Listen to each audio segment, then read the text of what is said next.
నమస్కారం తరంగిణి న్యూస్ కి స్వాగతం. భవిష్యత్ తరాలకు భూగర్భ జలాలను కాపాడాలంటే వర్షపు నీటిని ప్రతి ఇంట్లోనే ఒడిసిపట్టుకోవాలని పర్యావరణ సామాజికవేత్త కోల రవీందర్ ముదిరాజు సూచించారు. ఇంకుడు గుంతలు లేకుండా బోర్లు వేయకుండా ప్రభుత్వం కఠిన నిబంధనలు అమలు చేయాలని ఆయన కోరారు. తన ఇంట్లో 25 సంవత్సరాల క్రితమే 14 అడుగుల లోతుతో ఇంకుడు గుంతను ఏర్పాటు చేసి వర్షపు నీటిని భూమిలోకి ఇంకిస్తున్నట్లు రవీందర్ ముదిరాజు తెలిపారు.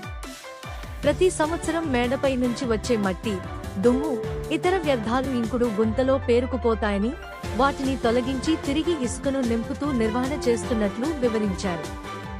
తన ఇంట్లో 15 సంవత్సరాల క్రితం కేవలం 300 అడుగుల లోతులో వేసిన బోరులో ఇప్పటికీ నీరు లభిస్తోందని ఆయన తెలిపారు. వర్షపు నీటిని భూమిలోకి ఇంకించకపోతే భవిష్యత్లో వేల అడుగుల లోతు వరకు బోర్లు వేసినా నీటి చుక్క దొరకని పరిస్థితి ఏర్పడే ప్రమాదం ఉందని ఆందోళన వ్యక్తం చేశారు. బెంగళూరు పరిస్థితి హైదరాబాద్కు రాకూడదు. ఒక సంవత్సరం సరైన వర్షాలు పడకపోతే హైదరాబాద్లో పరిస్థితి బెంగళూరు కంటే కూడా తీవ్రంగా మారే అవకాశం ఉందని రవీందర్ ముదిరాజు హెచ్చరించారు. నగరంలో ఎక్కడ చూసినా సిమెంట్ రోడ్లు, భారీ అపార్ట్మెంట్లు పెరిగిపోతున్నాయని, దీంతో వర్షపు నీరు భూమిలోకి ఇంకే అవకాశం తగ్గిపోతోందని అన్నారు. ప్రతిరోజు గ్రేటర్ హైదరాబాద్ పరిధిలో పెద్ద సంఖ్యలో బోర్లు వేస్తున్న పరిస్థితి ఉందని, ఇలాంటి సమయంలో వర్షపు నీటిని సంరక్షించేందుకు కఠిన చర్యలు అవసరమని పేర్కొన్నారు.